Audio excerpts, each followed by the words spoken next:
the behavior at this fair value gap is the most interesting thing, right? We want to see negative delta that isn't being rewarded. So what we see over here, and over here, and a little bit over here is that we see aggressive sellers which are not being rewarded. Because if the aggressive sellers were being rewarded, we would have seen lower prices. We would have seen price come and retest lower, but price simply couldn't break much below this fair value gap. So when you see a lot of aggressive sellers but with no reward, what does that tell you? Now, for every seller there's a buyer, and for every buyer there's a seller. So when you have lots of aggressive selling, what this really represents to us as traders is that there's passive buyers sitting at this level, and I want traders to understand this. Let's really break down one candle and let's really understand this, right? So let's look over here, for example, this green candle. Again, very interesting.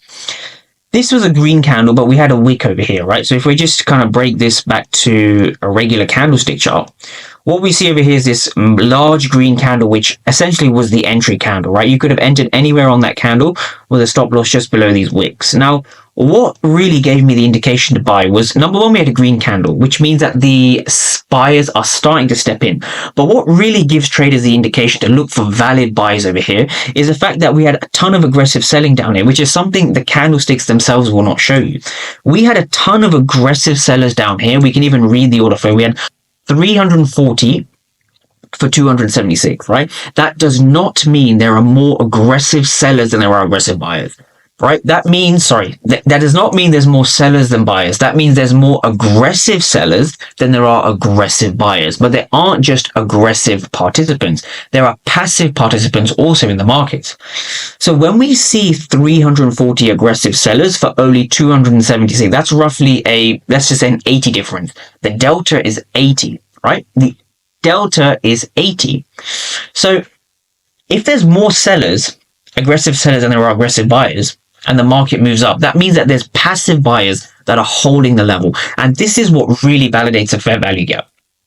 Now, when you see aggressive buyers, right? When you see aggressive sellers that don't get rewarded, it means that there's more passive buyers than there are aggressive sellers, right? That's important to understand. Also, from here, we see a very, very large switch of the delta, right? So we see a very, very large switch of the delta. We go from a massive negative delta to then a massive positive delta, because if we look at the number just above this, we get 156 for 327. So we have double the amount of aggressive buyers than aggressive sellers after this absorption down here. So we have seen an absorption down here. We've seen an absorption of sellers, which means that the sellers have failed. Buyers are in control. That's what gives us the indication to take buys from within this candle, right? Within this region. That's kind of the first trade you could have taken. Now, the second trade comes from this area, which is even more interesting. I love this.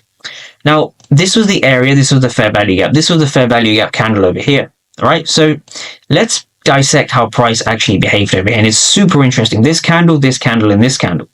Now, if we look at it again from an order flow perspective, from a candlestick perspective, you don't really know what's happening over here. You just